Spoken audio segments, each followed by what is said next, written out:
പ്രിയപ്പെട്ട സഹോദരങ്ങളെ, ഇന്ന് വചനം നമ്മളോട് പറയുകയാണ് ബലഹീനനെ സഹായിക്കുന്ന ദൈവത്തെപ്പറ്റി. നമ്മൾ ഈ വചനം കാണുക 2 ദിനവൃത്താന്തങ്ങൾ 14-ാം അധ്യായം 11-ാം വചനത്തിലാണ്. അവിടെ നമ്മൾ പ്രകാരം കാണുന്നു, ഇസ്രായേലിനെതിരെ യുദ്ധത്തിനായി കടന്നു വരുന്ന എത്യോപ്യക്കാരെ കാണുകയാണ്.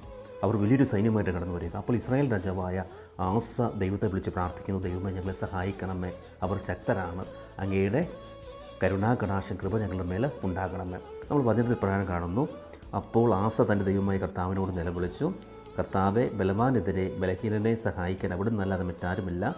ഞങ്ങളോട് ദൈവമായ കർത്താവെ, ഞങ്ങൾ അങ്ങയെ ശരണം പ്രാപിക്കുന്നു, ഞങ്ങളെ സഹായിക്കണമേ. തുടർന്ന് നമ്മൾ കാണുക, ഇസ്രായേൽ ജനം എത്യോപ്യരെ തുരത്തുന്നതായിട്ടാണ്.